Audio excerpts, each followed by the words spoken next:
Hi, welcome to icon news. నేను మీ సతీష్. ఈరోజు మన స్టూడియోలో మనతో ఉన్న విశిష్ట అతిథి గురించి చెప్పే ముందు పెద్దలు చెప్పిన ఒక సామెత గుర్తు చేయాలి. మట్టిలో మాణిక్యాలు అని మనం చాలాసార్లు వినే ఉంటాం. అలాంటి కోవకు సంబంధించిన ఒక వ్యక్తిని ఈరోజు మీకు పరిచయం చేయబోతున్నాను. స్వశక్తితో ఎవరి అండా లేకుండా, మళ్ళీ చెప్తున్నాను, స్వశక్తితో జాతీయ అంతర్జాతీయ స్థాయిలో అనేక బంగారు పథకాలు సాధించి ఈ రోజుకి కూడా ఆర్థిక సపోర్ట్, ఆర్థిక మద్దతు లేకుండా ఏదైనా అంతర్జాతీయ స్థాయిలో పోటీ చేయాలి, పాల్గొనాలి అంటే స్పాన్సర్లు లేక ప్రభుత్వ మద్దతు కోసం ఎదురు చూస్తున్న ఒక క్రీడాకారిణి. ఆమె మన మంగళగిరికి చెందిన బొలినేని చంద్రిక గారు. ఆమెని ఒకసారి మీతో పరిచయం చేసి తన గురించి, తన భవిష్యత్ ప్రణాళికల గురించి ఒకసారి మనం మాట్లాడదాం. నమస్తే చంద్రిక. నమస్తే. సో మీ గురించి చాలా విన్నాను, గతంలో పేపర్లో కానీ చదవటం కానీ జరిగింది. సో అంటే ఎటువంటి మద్దతు లేకుండా ఈ స్థాయికి, అంటే జాతీయ స్థాయిలో, స్థానికంగా రాష్ట్ర స్థాయిలో మనం పాల్గొని బంగారు పథకాలు సాధించడమే కష్టంగా ఉన్న ఈ రోజుల్లో స్థానికంగా కాకుండా, రాష్ట్ర స్థాయిలో కాకుండా, జాతీయ స్థాయిలో, అంతర్జాతీయ స్థాయిలో కూడా పవర్ లిఫ్టింగ్ ఛాంపియన్షిప్స్లో బంగారు పథకాలు గెలిచారు. అంటే దీనికి ప్రేరణ ఏంటి మీకు? ఎవరి నుంచి మీకు ఈ పోటీల్లో పాల్గొనాలి అన్న ఒక ఇంట్రెస్ట్ కలిగింది? యాక్చువల్లీ అండి, ఫస్ట్ నేను నా స్కూలింగ్లోని ఉన్నప్పుడు కబడ్డీ ఆడుతూ ఉండేదాన్ని. అయితే చిన్నప్పుడు నుంచి ఫాదర్ మదర్ లేకపోవడం, నాకేమో చిన్నప్పటి నుంచి స్పోర్ట్స్ అంటే ఇంట్రెస్ట్ ఉండి మా అమ్మమ్మ వాళ్ళు అమ్మ పెంచాను. నేను ప్రైవేట్ స్కూల్లో వేస్తాను కానీ నాకు ప్లే గ్రౌండ్ మీద ఉన్న ఇంట్రెస్ట్ తోటి నేను గవర్నమెంట్ స్కూల్లోనే చదువుతాను, అక్కడైతే ప్లే గ్రౌండ్స్ బాగుంటాయి అన్న ఒక ఉద్దేశంతో నేను గవర్నమెంట్ స్కూల్లో జాయిన్ అయ్యాను. అక్కడ ఉన్నప్పుడు నా తోటి ప్లేయర్స్ తోటి కబడ్డీ ఆడటం ఇట్లా చేసేదాన్ని. ఒక స్కూల్ గేమ్స్ వరకు ఆడాను. అయితే అసెంబ్లీస్ జరుగుతూ ఉంటాయి కదా, అసెంబ్లీస్లోని మా సీనియర్స్ ఇలా వెయిట్ లిఫ్టింగ్, పవర్ లిఫ్టింగ్ కాంపిటీషన్స్కి వెళ్తున్నారు, వెళ్ళి వాళ్ళు ఇలా మెడల్స్ తీసుకొని వచ్చారు స్టేట్ లెవెల్లోనే అని చెప్పి వాళ్ళ గురించి ప్రేయర్లో చెప్తా ఉండేవాళ్ళు. ఆ ప్రేయర్లో చెప్తున్నప్పుడు నేను అనుకునేదాన్ని, వాళ్ళందరి గురించి చెప్తున్నారు, మన గురించి ఎందుకు చెప్పరు, మనం ఎందుకు చేయకూడదు, మనం చేసి మనం అచీవ్ చేస్తే మన గురించి కూడా చెప్తారు కదా అన్న ఒక థాట్ తోటి నేను ఈ వెయిట్ లిఫ్టింగ్, పవర్ లిఫ్టింగ్ అంటే చేయడం అనేది స్టార్ట్ చేశాను. అంటే పవర్ లిఫ్టింగ్ అనగానే ఇది ఒక అబ్బాయిల ఆట, అబ్బాయిల క్రీడ అనే ఒక అపోహ అయితే ఉంది. రెజ్లింగ్ ఒకటి, పవర్ లిఫ్టింగ్ ఒకటి, వెయిట్ లిఫ్టింగ్ ఒకటి, ఇవన్నీ అబ్బాయిలు ఆడతారనే ఒక అపోహ అయితే ఉంది. మరి దాంట్లోకి మీరు ఆ క్రీడలోకి వెళ్ళాలనుకున్నప్పుడు మిమ్మల్ని డిసప్పాయింట్ చేసి నిరుత్సాహపరిచిన వాళ్ళు ఎవరు లేరా? ఫస్ట్ థింగ్ అపోహ అని మీరే చెప్పేశారు. సెకండ్ థింగ్ అంటే డిసప్పాయింట్మెంట్ అనేది ఖచ్చితంగా ఉంటుందండి. అసలు ఈవెన్ మన ఫ్యామిలీ నుంచే ఫస్ట్ వస్తుంది. ఎందుకంటే మన సరౌండింగ్లో ఉన్న పీపుల్ ఫస్ట్ మనకి డ్రాబ్యాక్ పాయింట్ ఏంటంటే ఇంట్లో తాతగారు కానీ నాన్నగారు కానీ లేకపోవడం, ఇద్దరు ఉమెన్ ఉండి పెంచడం. ఈ టైప్లో ఉండేటప్పుడు చుట్టాలు రిలేటివ్స్ కానివ్వండి, లేకపోతే సరౌండింగ్ ఉండే నేబర్స్ కానివ్వండి, వీళ్ళందరూ ఏంటంటే ఆడపిల్లకి ఈ స్పోర్ట్స్ అవసరమా, ఆడపిల్లని స్పోర్ట్స్ చేపిస్తే, అది పవర్ లిఫ్టింగ్, వెయిట్ లిఫ్టింగ్ అనే కాదు, ఏ స్పోర్ట్ అయినా సరే చేపిస్తే ఇలాగా ప్యాంట్ షర్ట్ వేసుకుని తిరగాలి, అబ్బాయిలాగా నడుస్తారు, అబ్బాయిలాగా తిరుగుతారు, ఇవన్నీ అవసరం, అందులోనూ ఇవన్నీ చాలా ఖర్చుతో కూడుకున్నవి, ఇవన్నీ మీరు చేయించలేరు, మన స్థాయి కాదు. ఇంక ఇలాగ డిస్కస్ చేస్తూ ఉండేవాళ్ళు. ఫస్ట్ ఇంట్లో అమ్మ కూడా అసలు వెళ్ళడానికి ఒప్పుకునేవాళ్ళే కాదు. మన ఫ్యామిలీలో ఉన్న అసలు స్పోర్ట్స్ ఇలాంటివన్నీ ఎవరు లేవు, చదువుకొని జాబ్ తెచ్చుకోవచ్చు కదా, ఎందుకు స్పోర్ట్స్ చేయడం అన్న ఇదితో ఉండేవాళ్ళు. అంటే మీకు తల్లిదండ్రులు లేరు అని చెప్పేసి అన్నారు. అంటే ఏం జరిగింది? ఏ వయసులో మీరు తల్లిదండ్రులు కోల్పోయారు? ఈవెన్ నాకు ఊహ తెలియక ముందు మా ఫాదర్ చనిపోయారండి. మా తమ్ముడు పుట్టిన తర్వాత ఒక 1 yearకి, నాకు మా తమ్ముడు 5 years ఏజ్ గ్యాప్ ఉంటుంది. ఒక 1 yearలోనే హెల్త్ ఇష్యూస్ వల్లనే ఆయన చనిపోయారు. దాని తర్వాత అమ్మగారు వచ్చేటప్పటికి నేను ఇంటర్మీడియట్ చదువుతున్నాను. ఇంటర్మీడియట్లో ఉన్నప్పుడు ఆవిడకి వైట్ బ్లడ్ సెల్స్ అనేవి ప్రొడ్యూస్ అయ్యేవి కాదు. ఇలా బ్లడ్ ప్రొడక్షన్ ఉండకపోతే ఇంకా ఆవిడకి ఎప్పుడు బ్లడ్ ఎక్కించడం ఇట్లా చేస్తూ ఉండేవాళ్ళు. అది చాలా ఇయర్స్ నుంచి జరుగుతుంది. అయితే ఇంకా సివియర్ పీక్ స్టేజ్కి వచ్చేటప్పటికి ఇంకా ఆవిడ తీసుకోలేకపోయారు బాడీకి ఈ ప్రాసెస్ అంతా, ఇంకా అలాగా ఆప్షన్.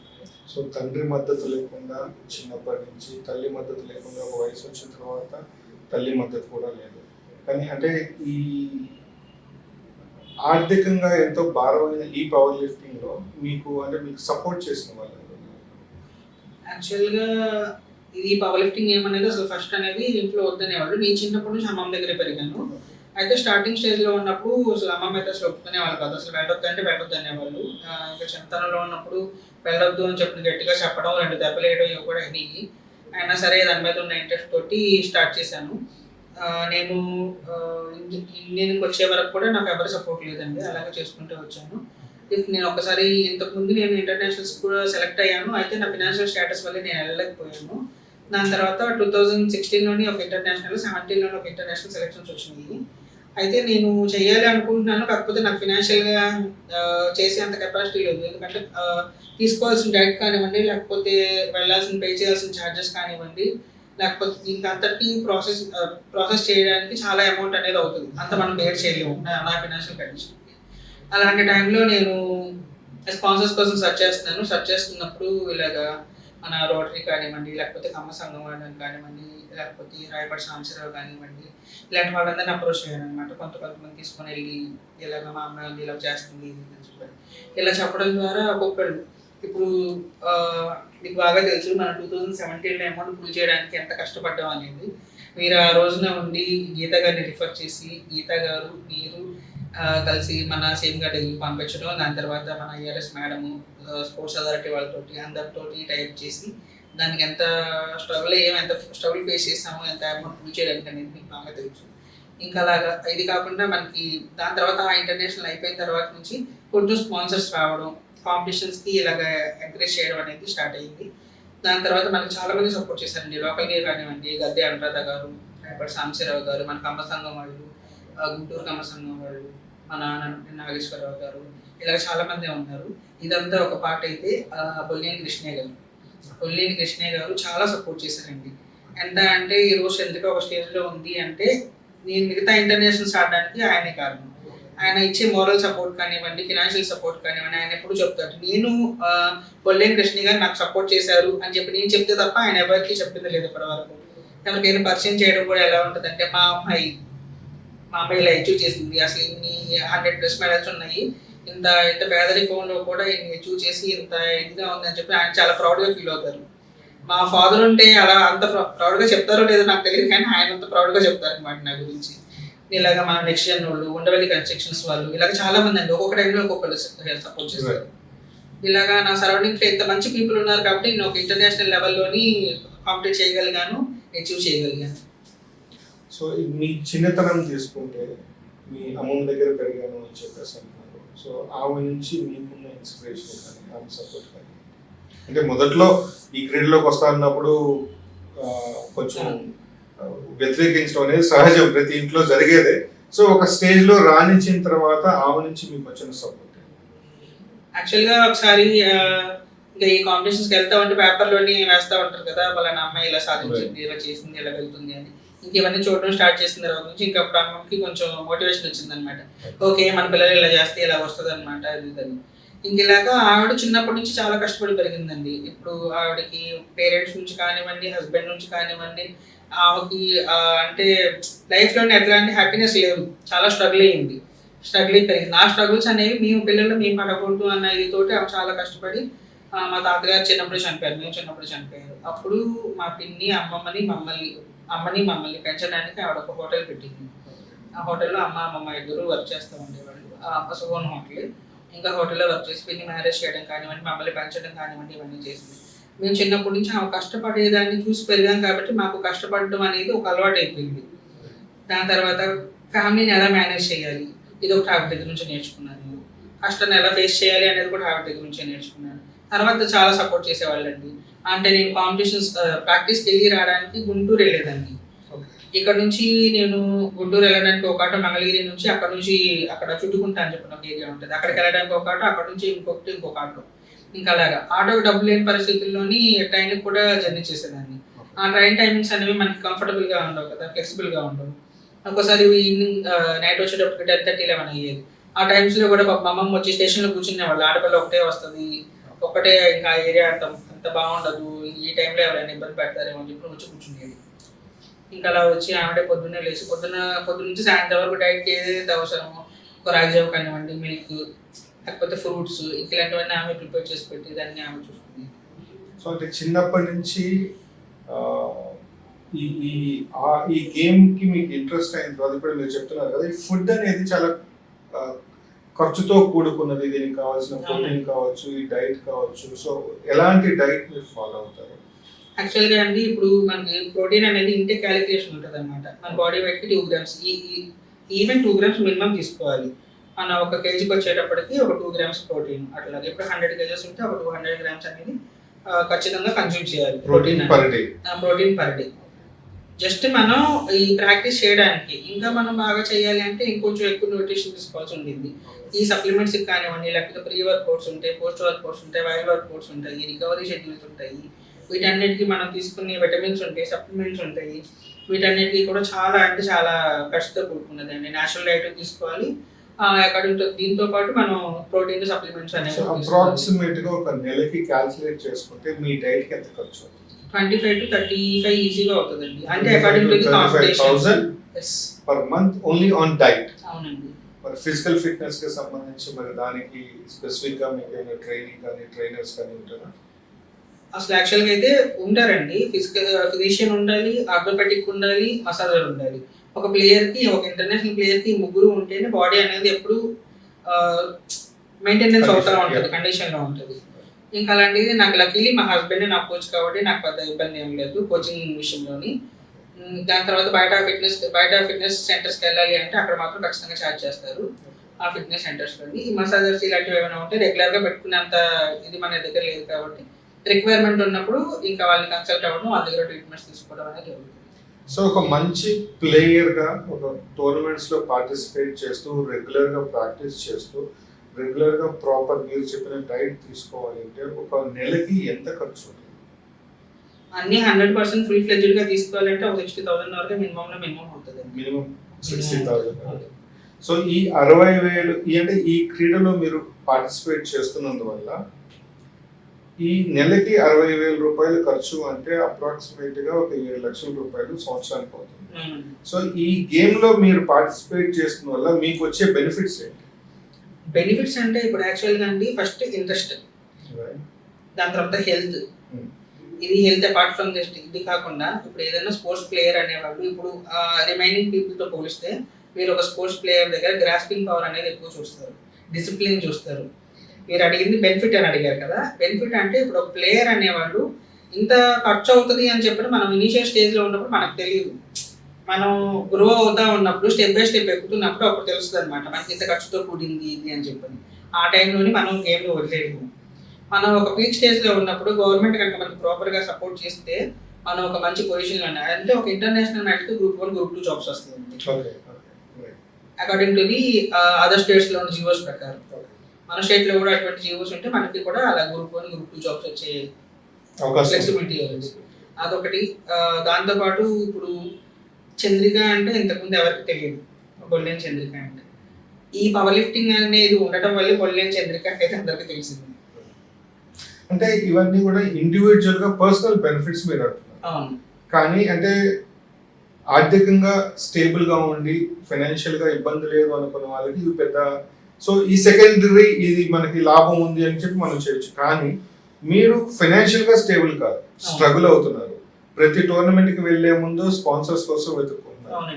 ఇంత కష్టపడుతూ కూడా ఈ పేరు కోసం ఇంత డబ్బులు ఖర్చు పెట్టి ఇంత కష్టపడాల్సిన అవసరం ఏముంది అంటే? అసలు ఫస్ట్ థింగ్ ఏంటంటే ఇప్పుడు మనకున్న సిచ్యువేషన్ మన 60,000 అనేది మనం బేర్ చేయలేని సిచ్యువేషన్, బేర్ చేయట్లేదు కూడా. ఉన్న దాంతో మనం అడ్జస్ట్ అయ్యి మనం ప్రాక్టీస్ చేస్తున్నాం. ఇప్పుడు అన్నీ ఉన్న వాళ్ళు స్పోర్ట్స్ చేయడం అనేది ఒకటి, ఏమీ లేకుండా స్పోర్ట్స్ చేసి పైకి రావడం అనేది ఒకటి. ఈ రోజు నేను చేసి నేను అచీవ్ అయ్యి నేను సక్సెస్ అయితే నన్ను చూసి నాలాంటి వాళ్ళు ఇంకొక 10 మంది పిల్లలు తయారవుతారు కదా. ఒక్కళ్ళు తయారైనా కానీ నాకు అది సాటిస్ఫాక్షన్ ఉంటుంది కదా. మిమ్మల్ని చూసి ఇంకో 10 మంది తయారవుతారంటే మీరు కూడా చిన్నప్పుడు అసెంబ్లీలో వేరే వాళ్ళ గురించి మీరు చెప్పినప్పుడే మీరు ఇన్స్పైర్ అయ్యి మీరు మళ్ళీ దీంట్లోకి వచ్చారన్నారు.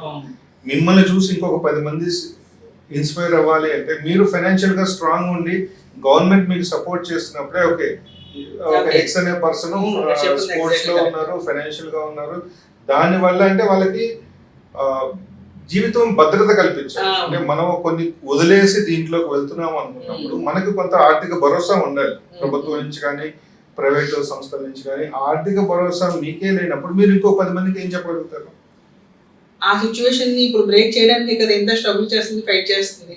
సో అంటే ఇప్పుడు మీరు ఈ ఓవర్ ఒక 20 ఇయర్స్ నుంచి మీరు ఈ power lifting Almost 18 years. 18 years నుంచి ఉన్నారు. సో ప్రభుత్వం నుంచి మీకు అందిన సహాయ సహకారాలు ఎలా ఉన్నాయి? మనకి ప్రభుత్వం నుంచి సహాయ సహకారాలు అంటే ఒకసారి మనం వెళ్ళి అచీవ్ చేసి వస్తే, ఇప్పుడు ఫర్ సపోజ్ కామన్వెల్త్ గోల్డ్ కొడితే 7.5 lakhs, కామన్వెల్త్ గోల్డ్ కొడితే 2 years ఒకసారి జరిగేది. ఇయర్లీ అనుకోండి 3.45 ఎంత ఉంటుంది. అది ఏషియన్ అనుకోండి దానికి అంతే 3.75 3.5 ఉంటుంది. అలాగా మనం అచీవ్ చేసుకొని వస్తే వచ్చే అమౌంట్ అది. అంతే తప్ప మనకి వెళ్ళక ముందే ఏది ప్రొవైడ్ చేయరు, అంతకుముందు కోచింగ్ ఫెసిలిటీస్ ఏమి ఇవ్వరు, దానికి కావాల్సినవి ప్రొవైడ్ చేయరు. మనం ఒకసారి అచీవ్ చేసుకొని వస్తే మనకి ఏదైనా కానీ అమౌంట్ ఇన్సెంటివ్ రూపంలో వస్తుంది. మనం ఎక్కడైనా బారో చేసి కానీ లేకపోతే అప్పు చేసి కానీ వెళ్తాం కదా, ఇలాంటివన్నీ రీఫిల్ చేసుకోవడానికి అలాంటి వాటికి ఉపయోగం వస్తాయి. అంతేగాని ఇంకా అంతకు మించి ఎక్కువ అడ్వాంటేజ్ అనేది ఏముండదు. సో ప్రస్తుతం ప్రభుత్వం జియోలు మొన్న రీసెంట్గా జియో రిలీజ్ చేసింది స్పోర్ట్స్ కోటా కింద. సో ఈ జియో మీకు సంతృప్తికరంగానే ఉందా? దీంట్లో ఈ మార్పులు చేర్పులు ఏదైనా ఉంటే ఇంకొంచెం క్రీడాకారులకు బెనిఫిట్ ఉంటుందని మీ అభిప్రాయం ఏంటి? యాక్చువల్గా మనం ఇచ్చిన జియో అంటే 2% నుంచి 3% పెంచారు. దానికి స్పోర్ట్స్ కోటా అంటే ఇప్పుడు 100 జాబ్స్ ఉంటే 100 జాబ్స్లోని 3 అనేవి స్పోర్ట్స్ పీపుల్కి ఇస్తారు. అది మనకి ఏపీలో కానివ్వండి, ఇండియాలో కానివ్వండి 65 డిసిప్లిన్స్ ఉన్నాయి మనకి. ఈ 65 డిసిప్లిన్స్కి కలిపి 100లో 3 జాబ్స్ వస్తాయి అన్నమాట. అది కూడా ఇప్పుడు మన ఏపీ గవర్నమెంట్లో ఏం చేశారంటే గ్రూప్ 1 ఒకటి, గ్రూప్ 2 ఒకటి తీశారు. అంటే ఒక గ్రూప్లోనే కొన్ని క్రీడలు ఉంటాయి, 32 డిసిప్లిన్స్ ఉంటాయి. మిగతా రిమైనింగ్ డిసిప్లిన్స్ అన్ని ఇంకొక గ్రూప్ బిలో ఉంటాయి. అయితే కొన్నిటికి ప్రియారిటీ ఎక్కువ, కొన్నిటికి ప్రియారిటీ తక్కువ అన్నట్టు ఇచ్చారు. అయితే ఆ గ్రూప్ ఏలో ఉన్న వాళ్ళందరికీ జాబ్లు ఇవ్వగా మిగిలితాయి. అంటే ఇప్పుడు ఫర్ సపోజ్ 100లో 1000 జాబ్స్ తీశారు. అందులో ఒక 30-40 స్పోర్ట్స్ పీపుల్, కొన్ని 30 ఉన్నాయి. 30 ఉంటే ఆ స్పోర్ట్స్ పీపుల్కి ఇప్పుడు గ్రూప్ ఏలో వాళ్ళు 30 మెంబర్స్కి అప్లై చేసుకుని వాళ్ళందరికీ వస్తే ఒక 25 వచ్చేసినాయి అనుకోండి, ఇంకా 5 మిగులుతాయి కదా.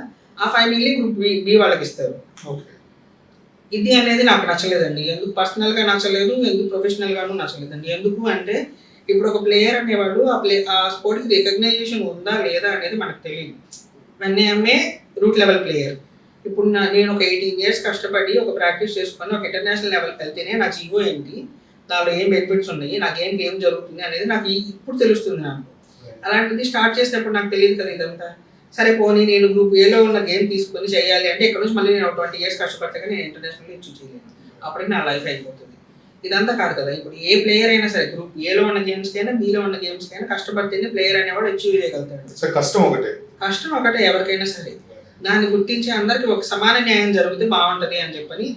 ఇతర రాష్ట్రాల్లో ఎలా ఉంది?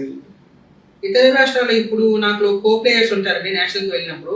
ఆల్మోస్ట్ ఆల్ ఇప్పుడు నాకున్న అచీవ్మెంట్స్ కన్నా తక్కువ ఉన్న అచీవ్మెంట్స్ ఉన్న వాళ్ళు ఈ పాటి సెటిల్ అయిపోయారు. సో ఏపీలో కూడా అలాంటి పరిస్థితి బాగుంటుంది.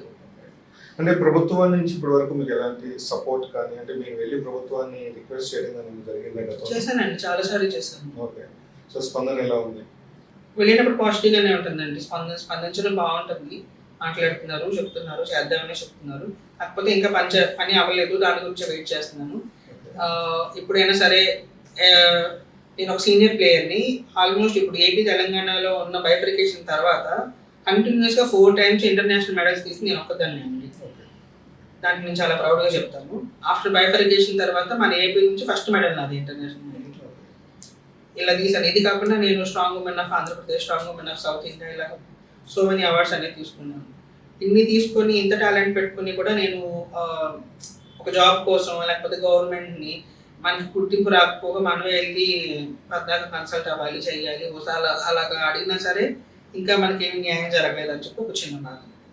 సో చంద్రిక గారు, గతంలో అంటే మీ సొంత ఊరికి వెళ్ళి మీ గురించి మాట్లాడుతున్నప్పుడు అంటే ఇంత స్థాయిలో బంగారు పథకాలు సాధించిన రావాల్సిన గుర్తింపు ఇంకా ఎందుకు రాలేదని కొంతమంది ప్రశ్నించినప్పుడు అమ్మాయి కులమే అమ్మాయికి శాపంగా మారింది, ఆ సామాజిక వర్గం వాళ్ళకి ఏ ప్రభుత్వం సరిగ్గా చేయట్లేదు, అందువల్లే ఆమెకు ఆ గుర్తింపు నోచుకోలేదు అన్న మాట అయితే వినిపించింది. సో దీని మీద మీ అభిప్రాయం? అది కులం అనేది రాజకీయం అండి, అది నా చేతుల్లో లేనిది. నేను విన్నాను కొంతమంది దగ్గర ఇదే మాట, రిపోర్టర్స్ నుంచి కానివ్వండి లేకపోతే బయట నుంచి కానివ్వండి, కొంతమంది ఇదే మాట నాకు చెప్పడం జరిగింది. కాకపోతే ఇవన్నీ నా చేతిలో లేని విషయం. అంటే ప్రభుత్వం నుంచి సూటిగా స్పష్టంగా ఇది నాకు కావాలి అని వాళ్ళు మీకు ఏం కావాలని అయితే మీరేం చెప్తారు సమాధానం? నేను నా అచీవ్మెంట్స్కి తగ్గట్టు నేను ఒక గవర్నమెంట్ జాబ్ అనేది అడుగుతున్నానండి. ఇంతకు మించి నేనైతే ఇంకా ఎక్కువ ఎక్స్పెక్ట్ చేయట్లేదు గవర్నమెంట్ నుంచి. ఎన్ని సంవత్సరాలు నేను కష్టపడిన దానికి నాకు ఒక జాబ్ వస్తే నాకు ఒక గుర్తింపు దక్కినట్టు నేను ఫీల్ అవుతాను. సో ఇప్పుడు ఈ 18 సంవత్సరాల్లో మీరు సుమారుగా ఎన్ని మెడల్స్ గెలిచింటారు? మోర్ దెన్ 100 ప్లస్ ఉంటాయండి. 100కి తక్కువ గోల్డ్ మెడల్స్ అనేవి లేదు. ఓన్లీ గోల్డ్ మెడల్స్ కౌంట్ నేను చెప్తున్నాను. Okay, only gold medals 100 plus. 100 plus. Okay, నాకు 15 ప్లస్ ఇంటర్నేషనల్ మెడల్స్ ఉన్నాయండి. నేషనల్స్ లోను ఒక 12-15 ప్లస్ ఉన్నాయి. Like nationals, south India federation cup ఇవన్నీ కమ్స్ అండర్ నేషనల్స్ 20 ప్లస్ ఉంటాయి అవి కూడా. ఇంకా స్టేట్స్ ఇవంటారా ఇంకా అసలు అవి లెక్కలు చాలానే ఉంటాయి. సో 100కు పైగానే బంగారు పథకాలు, కేవలం బంగారు పథకాలే 100కు పైగా అన్నీ వచ్చి ఇంకా ఫైనాన్షియల్ స్టెబిలిటీ కోసం మీరు వెయిట్ చేస్తారు. ఎందుకంటే ఈ power lifting, weight lifting, body building ఇలాంటి వాటికి క్రికెట్ కి, టెన్నిస్ కి, లేకపోతే బ్యాడ్మింటన్ కి ఉన్నంత సపోర్ట్ ఉండదు.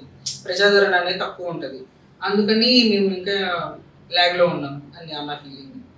వాటికి ఉన్నంత ప్రజాదరణ వీటికి ఉన్నట్లయితే మేము ఎప్పుడో సెటిల్ అవుతాం. అంటే మీకు కొన్ని అసోసియేషన్స్ ఉంటాయి కదా, అసోసియేషన్స్ పెద్దగా పట్టించుకోవాలి వీటన్నిటి గురించి? మరి అసోసియేషన్స్ అంటే ఇప్పుడు ఎలా రన్ చేయాలి అసోసియేషన్ ని, ప్లేయర్స్ని ఎలా పుల్ చేయాలి, ఎలా మోటివేట్ చేయాలి, ఇలాంటి వాటికి ఎక్కువ ప్రిఫరెన్స్ చేస్తారు. కానీ ఇక మిగతా అంటే ఇండివిజువల్ కన్సర్న్స్ అనేవి ఎక్కువ వాటి చూడండి. అసోసియేషన్స్ లో ప్లేయర్స్ ఎక్కువ రావాలంటే వచ్చిన ప్లేయర్స్, సక్సెస్ఫుల్ ప్లేయర్స్ స్టేబుల్ అయితేనే ఇంకో కొత్త ప్లేయర్స్ వాళ్ళని చూసి మోటివేట్ అయ్యి రావాలనుకుంటారు. ఇది కూడా వాళ్ళ బాధ్యత అనుకోవాలి కదా. వాళ్ళకి వాళ్ళు చేయాల్సిన ప్రయత్నం ఉండేది వాళ్ళు చేస్తారండి. ప్రభుత్వం నుంచే సహకారం ఉండదా? అలా అని ఏం చెప్పలేమండి. కాకపోతే మనం రైట్ ఛానల్లో వెళ్ళట్లేదేమో, లేకపోతే మన ఫైల్ని ముందు పుష్ చేయలేకపోతున్నామేమో, లేకపోతే మన వెనకాల నుంచి పుష్ చేసే వాళ్ళు కొంచెం స్ట్రాంగ్ క్యాండిడేట్స్ అయితే బాగుంటుందేమో, ఇలాగా వెళ్తే నాకు కొంచెం ఇంకా పాజిటివ్గా ఉంటుందేమో అన్న ఇదిలో ఉంది. అంటే ఇప్పుడు మీరు చూసుకుంటే కమ్మ సామాజిక వర్గానికి చెందిన మహిళ, ఒక కమ్మ సామాజిక వర్గానికి చెందిన క్రీడాకారులు అనుకోవాలి. రాష్ట్ర వ్యాప్తంగా చాలా కమ్మ సామాజిక వర్గానికి చెందిన సంఘాలు ఉన్నాయి. ఆ సంఘాలని అప్రోచ్ అవ్వడం కానివ్వండి, లేదంటే వాళ్ళ నుంచి ఏదైనా సపోర్ట్ తీసుకోవడం కానీ ఏమైనా జరిగిందా, లేదంటే ఆ ప్రయత్నం ఏమైనా చేస్తున్నారు?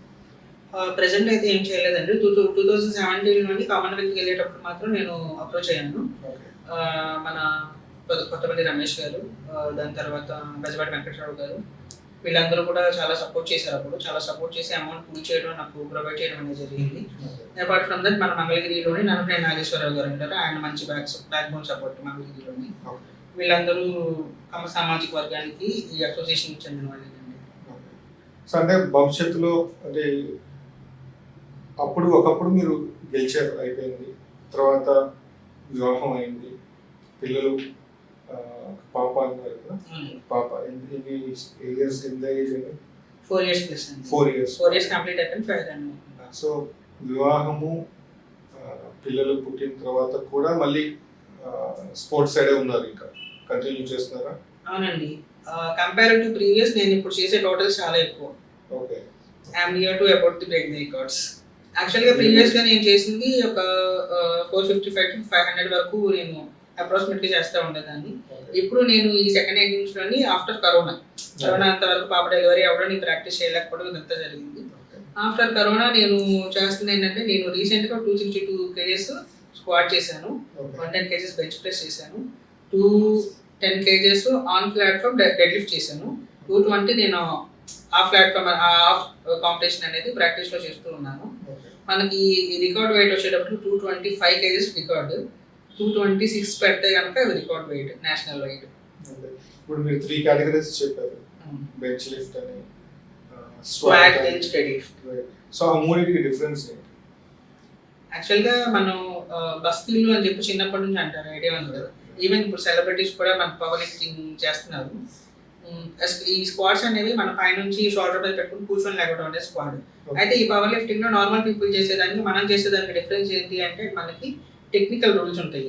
ఎంతవరకు కూర్చోవాలి, ఎక్కడి నుంచి లెగవాలి, ఎలా దాన్ని మనం మూవ్ చేయాలి అనేది చేసే విధానం అనేది చాలా డిఫరెంట్గా ఉంటుంది. బెంచ్ ప్రెస్ అయినా సరే, మనకి బెంచ్ ప్రెస్ అనేది పారా ఒలింపిక్స్లో కూడా బెంచ్ ఉండింది, ఓన్లీ బెంచ్ ప్రెస్. మనకి ఈ పారా పీపుల్ అనే ఒలింపిక్స్ లో లిఫ్ట్ చేస్తారు.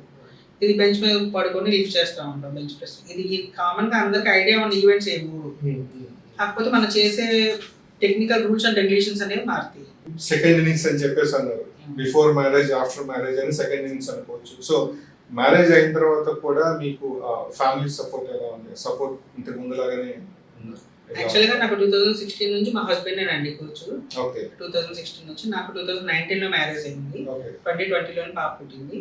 కాబట్టి నా హస్బెండ్ కోచ్ కాబట్టి పెద్ద ప్రాబ్లం ఏమి ఉండదు. తన పుష్ తోటి నేను సెకండ్ ఇన్నింగ్స్ అనేవి స్టార్ట్ చేశాను. తను ఏంటంటే తను ఒక వెయిట్ లిఫ్టర్, ఇప్పుడు ఇండియా డిస్ట్రిక్ట్ కి సెక్రటరీ చేస్తున్నారు వెయిట్ లిఫ్టింగ్ కి. అపార్ట్ ఫ్రమ్ దట్ ఇది కాకుండా ఏ ప్లస్ గ్రేడ్ హోల్డర్ అనమాట, ఎన్ఎస్ కోచ్ నుండి కోచెస్ లాగా. తను ఒక ఇంటర్నేషనల్ కోచ్ కూడా. ఇవన్నీ కాకుండా న్యూట్రిషనిస్ట్. ఇంకా అన్ని తనే చేస్తున్నారు కాబట్టి తనకి స్పోర్ట్స్ మీద ఉన్న ఇంట్రెస్ట్ తోటి తను ఏదైతే చేయలేకపోయారో అది నువ్వన్నా చేయాలి, నీ డ్రీమ్ అన్నా ఫుల్ఫిల్ అవ్వాలి అనే ఉద్దేశంతో నన్ను పుష్ చేసి చేయించారు, ఇప్పటి వరకు చేయిస్తున్నారు కూడా. సో మీ సెకండ్ ఇన్నింగ్స్ సక్సెస్ కి తను కూడా ఒక కారణం అనుకోవచ్చు. తనే కారణం అండి, తను కూడా ఒక కారణం కాదు, తనే కారణం. అసలు నేను సెకండ్ ఇన్నింగ్స్ చేయడానికి కారణమే తను. నేను ఇంకా పాప పుట్టింది, పాపను చూసుకోవడం ఇదంతా సరిపోతుంది, ఇంకేం చేస్తాంలే అన్నట్టుంటే తనే మోటివేట్ చేసి సెకండ్ ఇన్నింగ్స్ అనేవి స్టార్ట్ చేయించారు. ఇంకా ఇంట్లోని అత్త మామ సపోర్ట్ వీళ్ళు కూడా చాలా కూల్ గానే ఉంటుంది. హస్బెండ్ పేరు నరేంద్ర అండి. సో అంటే ఇప్పుడు మీరు న్యూట్రిషనిస్ట్ అని చెప్పేసి అంటున్నారు, దీనికి న్యూట్రిషన్ అంటే మీరు ఎలా ఉండాలి డైట్? అంటే నెక్స్ట్ జనరేషన్ కావచ్చు, మిమ్మల్ని చూసి ఇన్స్పైర్ అయ్యి కొంతమంది వచ్చే వాళ్ళకి ఫుడ్ హ్యాబిట్స్ ఎలా ఉండాలి, ఏమి తినొచ్చు ఏమి తినకూడదు? ఫుడ్ హ్యాబిట్స్ అంటే ఒక్కొక్క బాడీ వెయిట్ కి బాడీ టైప్ కి ఒక్కొక్కలా ఉంటుంది, అందరికీ ఒకటే డైట్ అనేది ప్రిఫర్ చేయలేము. జనరిక్ గా డు నాట్ తినకూడదు, ఇవైతే కొంచెం దూరం పెట్టండి, ఇవి తీసుకోండి అని చెప్పడానికి ఎట్లా చెప్తారు? డు నాట్ అంటే జంక్ ఫుడ్ అండి. ఆబ్వియస్లీ ఇప్పుడు న్యాచురల్ గా గ్రీన్ కలర్ లో ఉండే ఫుడ్, మనకి న్యాచురల్ నుంచి వచ్చే ఫుడ్ ఏదైనా తీసుకోండి, అది మనకి హార్మ్ చేయదు. అలా కాకుండా ప్రాసెస్డ్ ఫుడ్, దాన్ని ఫ్రోజన్ చేసిన ఫుడ్, ఫ్రెష్ గా ఉన్నదాన్ని మనం ఫ్రోజన్ చేసి తీసుకుంటాం, ఇంట్లో అయినా సరే అలాంటి తింటాం. అలాంటివి అనేది ఎప్పుడు హెల్త్ కి మంచిది కాదు. జనరల్ పీపుల్ కూడా చెప్తున్నాను నేను, ఎవరికి అది అలాంటిది మంచిది కాదు. ఇంకా స్పోర్ట్స్ పీపుల్ అంటే మనకి ప్రోటీన్ కంటెంట్ అనేది ఎప్పుడు ఎక్కువగానే ఉండాలి. ఏ స్పోర్ట్ కైనా సరే ప్రోటీన్ కంటెంట్, మన బాడీ స్పీడ్ గా ఉండే యాక్టివిటీస్, దానికి తగ్గ ఫుడ్ అనేది మనం తీసుకోవాలి. కంపల్సరీ మనకి మనం తినే డేలో 3 మీల్స్ లోనే కంపల్సరీగా 50+ గ్రామ్స్ అనేది ప్రోటీన్ ఉండాలి. అంటే ఇప్పుడు న్యాచురల్ గా ప్రోటీన్ అంటే ఏముంది? మనకి సోయా చంక్స్ ఉంటాయి, సోయా బీన్స్ ఉంటాయి, ఎగ్, మీట్, ఇట్లాంటివన్నీ మనకి ప్రోటీన్స్ వచ్చేవి. సీడ్స్, ప్రోటీన్ సప్లిమెంట్స్ కాకుండా ఇవి న్యాచురల్ సోర్సెస్. అంటే సప్లిమెంట్స్ కామన్ పీపుల్ కూడా సప్లిమెంట్స్ మీరు సజెస్ట్ చేస్తారు, అవసరమా? కామన్ పీపుల్ కి అంటే ఇప్పుడు మన బాడీ వెయిట్ మనం స్ట్రాంగ్ గానే ఉన్న వాళ్ళంటప్పుడు ప్రోటీన్ తీసుకోవాల్సిన అవసరం ఏం లేదు నార్మల్ పీపుల్ కి అయితే. ఇప్పుడు స్పోర్ట్స్ అనేది మనకు ఎట్లాగైనా సరే మాకు నెసెసిటీ, తీసుకోవాలి. సో ఇప్పుడు మిమ్మల్ని చూసి ఇన్స్పైర్ అయ్యి ఈ స్పోర్ట్ లోకి రావాలనుకునే యువతకి what kind of suggestions? Suggestion అనడం కన్నా నేను గైడ్ చేస్తానండి. సజెషన్ అనేది డిఫరెంట్, గైడ్ చేస్తాను. అంటే వాళ్ళు ఏ ప్రాపర్ వేలో వెళ్తే తొందరగా గోల్ రీచ్ అవ్వగలుగుతారు, ఇలాంటివన్నీ. ఇప్పుడు ఒక స్పోర్ట్స్ ప్లేయర్ అనేది ఖచ్చితంగా ఏ స్పోర్ట్స్ ప్లేయర్ అయినా సరే డిస్ట్రిక్ట్, స్టేట్, నేషనల్, ఇంటర్నేషనల్, ఇది ఫైనల్. ఇంటర్నేషనల్లో కూడా మనకి సర్టైన్ ప్లాట్ఫామ్స్ ఉంటాయి, లైక్ కామన్వెల్త్, ఏషియన్, వరల్డ్, దాని తర్వాత ఫెడరేషన్కి, ఇంకా ప్రైవేట్ అలాంటివి ఉంటాయి. మనం ఇలాంటి వాటికి చేసే కన్నా రికగ్నైజేషన్ ఉండేవి చేస్తే మనం ప్రాపర్గా రీచ్ అవ్వగలుగుతాము. అదొకటి. కానీ మనం వెళ్ళే ప్రాసెస్ కూడా స్ట్రైట్ లైన్లో ఉందనుకోండి, ఎప్పుడు మనం స్పీడ్గా రీచ్ అవ్వగలుగుతాము. ఫస్ట్ గైడ్ లైన్స్ అనేవి బాగుండాలండి. ఒక ప్లేయర్కి గైడ్ లైన్స్ బాగుంటే వాళ్ళు తొందరగా పికప్ అవుతారు. అంటే ఇప్పుడు నాకు ఒక చిన్న క్వశ్చన్ వచ్చింది మీతో మాట్లాడుతున్నంత సేపట్లో. అంటే ప్రతి టోర్నమెంట్కి వెళ్ళే ముందు దానికి కావాల్సిన స్పాన్సర్ని మీరు వెతుకుతున్నారు అని చెప్పేసి అన్నారు కదా. సో ఇది ప్రభుత్వం తరపునే కదా మీరు పార్టిసిపేట్ చేసేది? ఇప్పుడు నేను ఒక నేషనల్ రిప్రజెంట్ చేస్తున్నాను అంటే ఆంధ్రప్రదేశ్ రిప్రజెంట్ చేస్తాను. రైట్. మరి అట్లాంటప్పుడు ప్రభుత్వం ఆ ఖర్చులు భరించాలి కదా? మరి యాక్చువల్గా అయితే భరించాలి, కాకపోతే మనకి అలాంటి ఫెసిలిటీస్ ఏం లేవండి. నేను చేస్తున్న ఎన్ని సంవత్సరాలు నేను ఎప్పుడు ప్రభుత్వం నుంచి తీసుకునేది అయితే ఏం లేదు. అంటే ఇప్పుడు ఇంటర్నేషనల్ టోర్నమెంట్స్ వెళ్ళినప్పుడు కూడా ఇండియా నుంచి రిప్రజెంట్ చేస్తారు? అవునండి, ఇండియా నుంచి రిప్రజెంట్ చేస్తాము. ఇప్పుడు నేషనల్లో మనం ఆంధ్రప్రదేశ్ ఎలా రిప్రజెంట్ చేస్తామో ఇండియా నుంచి చేసినప్పుడు కూడా అట్లానే. మనకి నేషనల్ గేమ్స్ ఒక్కటే మనం ఏపీని రిప్రజెంట్ చేయట్లేదు. అన్ని నేషనల్స్ లోని మన ఏపీని రిప్రజెంట్ చేస్తున్నాము. Even south India federation cup, national competition, junior, senior, sub junior అందరూ రిప్రజెంట్ చేసేది నేషనల్కి వెళ్తున్నాం అంటే ఆంధ్రప్రదేశ్ రిప్రజెంట్ చేస్తున్నాము. ఇక్కడ నుంచి మనం ఇంటర్నేషనల్కి వెళ్తున్నాము అంటే ఇండియన్ రిప్రజెంట్ చేస్తాము. స్టేట్ లో చేస్తున్నామంటే మన డిస్ట్రిక్ట్ ని రిప్రజెంట్ చేసుకుంటున్నాము. అంటే ఒక దేశం తరఫున మనం రిప్రజెంట్ చేస్తున్నాము, వాళ్ళని ప్రాతినిధ్యం వహిస్తున్నప్పుడు దేశమే ఆ ఖర్చు భరించాలి కదా ఆ స్పోర్ట్స్ కేటగిరీ అనేది నా క్వశ్చన్. మీ క్వశ్చన్ నాకు అర్థమైంది. అది ఇందాక మీకు బెనిఫిట్ ఏంటి అని అడిగారు కదా ఒక క్వశ్చన్ అని. నేను మెడల్ అచీవ్ చేసినప్పుడు ఇండియా ఫ్లాగ్ ని పట్టుకొని మెడల్ తీసుకుంటున్నాను, నా జాతీయ గీతం అనేది ప్లే చేస్తున్నారు. అంతకన్నా ప్రౌడెస్ట్ మూమెంట్, అంతకన్నా నాకు బెనిఫిట్ ఏం జరగాలి? ఇన్ని కోట్ల మందిలో లేని నేను చేసినట్టే కదా. సో ఇప్పుడు ప్రభుత్వం తరపున మొన్న ఈ మధ్య ప్రభుత్వానికి ప్రతినిధులు కలిశానని చెప్పేస్తాను. ప్రభుత్వం తరపు నుంచి ఏదైనా మార్పులు చేర్పులు చేయాలంటే ఏం చేయాలి, ఈ క్రీడకి అభివృద్ధి చెందాలి అంటే ఎలాంటి పనులు చేస్తే, ఎలాంటి కార్యక్రమాలు చేస్తే బాగుంటుంది అనేది మీ అభిప్రాయం? ఫస్ట్ అండి మన జీవోలోని గ్రూప్ ఏ, గ్రూప్ బి కాకుండా అన్ని కలిపి ఒకే కేటగిరీలో ఏ గేమ్ కైనా సరే సమాన్యాయం. ఏ గేమ్ కైనా according to the achievements. International వెళ్తే ఒకలాగా మనకి గ్రూప్ 1, గ్రూప్ 2 ఇస్తారు ఇంటర్నేషనల్స్కి వెళ్తే. దాని తర్వాత కిందకి వస్తే గ్రూప్ 3 ఇస్తారు, లేకపోతే నార్మల్ పోస్టింగ్స్ అట్లా ఉంటాయి అకార్డింగ్ టు అవర్ అచీవ్మెంట్స్. అంతవరకు బాగుంది. దాని తర్వాత జూనియర్ లెవెల్కి ఒకలాగా, సీనియర్ లెవెల్కి ఒకలాగా అన్నట్టు మన జీవోలో పెట్టారు. అది కూడా ఒక సీనియర్ని కన్సిడర్ చేయండి, జూనియర్ని అస్సలు కన్సిడర్ చేయకుండా ఉండకూడదు. సీనియర్ ప్లేయర్స్ లేరు అన్నప్పుడు జూనియర్ కూడా కన్సిడర్ చేయండి. ఎందుకంటే వాళ్ళు కష్టపడారు, వాళ్ళు ప్రాక్టీస్ చేసి ఎంతో కష్టపడితేనే ఒక ఈవెంట్కి స్టేజ్కి వెళ్ళగలుగుతామండి. ఎవరైనా స్ట్రగుల్ అనేది ప్రతి ఒక్క ప్లేయర్కి తెలుసు. ఒకసారి అచీవ్ అయిపోయిన తర్వాతనే పీపుల్ని రికగ్నైజ్ చేస్తూ వాళ్ళకి ఇన్సెంటివ్స్ ప్రొవైడ్ చేయడం కానివ్వండి, వాళ్ళకి ఏదైనా ప్రొవైడ్ చేయడం అనేది ఉంది కదా, అది కొంతవరకు బాగానే ఉంది. కానీ ఇప్పుడు మనకి కొత్త ప్లేయర్స్ అనే వాళ్ళు తయారవ్వాలి అంటే వాళ్ళు ఎక్కడ నుంచి తయారవుతారు? మనం పుష్ చేసి మనం తయారు చేస్తేనే కదా. ఇప్పుడు స్పోర్ట్స్ చేయాలి అనుకునే వాళ్ళు ఎవరు ఇప్పుడు ఫినాన్షియల్గా బాగా స్టెబిలిటీ ఉన్న వాళ్ళు వీళ్ళు ఎవరు చేయరండి. ఇప్పుడు ఏదైనా సరే లేని వాళ్ళు, లేకపోతే పేదరికంలో ఉన్న వాళ్ళు, మనం ఏదో ఒకటి సాధించాలి అన్న జీలో ఉన్న వాళ్ళు మాత్రమే. అన్నీ ఉన్నోళ్ళు ఎందుకు చేస్తారండి? జీలో ఉన్నోళ్ళు చేస్తారు. ఇలాంటి వాళ్ళకి మనం ఏదైనా కోచింగ్ క్యాంప్స్ కానివ్వండి, మంత్లీ స్టైఫండ్స్ కానివ్వండి, ఇట్లాంటివన్నీ ప్రొవైడ్ చేసి, కిట్స్ కానివ్వండి పిల్లలకి, ఇలాంటివన్నీ ప్రొవైడ్ చేసి, ఎక్విప్మెంట్ ఈ టైప్లో అన్ని ప్రొవైడ్ చేసి వాళ్ళకి ఒక ప్రాపర్ కోచింగ్ అనేది అవైలబుల్గా ఉండేట్టు చూసి, మన స్టేడియంస్ ఉన్నాయి, ఇలాంటి వాటిలో మౌలిక సదుపాయాలు అనేవి కొంచెం నీట్గా పెట్టి పిల్లలకి స్టైఫండ్స్ కానివ్వండి ఇలాంటివి ఏమన్నా చేస్తే వాళ్ళు మంచి ప్లేయర్స్ తయారవుతారండి. మన ఆంధ్రప్రదేశ్లో ఉన్నంత బలవంతులు నీకు ఎక్కడ లేదు, కాకపోతే మనకు అన్ని సరిగ్గా దొరకట్లేదు అంతే. హోప్ఫుల్లీ మీ రిక్వెస్ట్ ప్రభుత్వానికి చేరాలని, ప్రభుత్వం దానికి పరిష్కారం దిశగా నిర్ణయాలు తీసుకోవాలని ఆశిద్దాము. దానికోసం మా వంతు ప్రయత్నం మేము కూడా తప్పకుండా చేస్తాము. Thank you so much Chandrika garu for giving your valuable time. And మీ విషయాలు మిమ్మల్ని చూసి మరికొంతమంది ఇన్స్పిరేషన్తో మరికొంత దేశానికి, రాష్ట్రానికి మరింత పేరు కావాలని ఆశిద్దాం. Thank you so much. చూసారు కదా friends, Bolineni Chandrika power lifting champion, 100కు పైగా బంగారు పథకాలు సాధించిన క్రీడాకారిణి. సో ప్రభుత్వాలు ఇలాంటి వాళ్ళని ప్రోత్సహించాలని, వారికి ఆర్థిక భరోసా ఇవ్వాలని మీ అందరి తరఫున మనం కోరుకుంటున్నాం.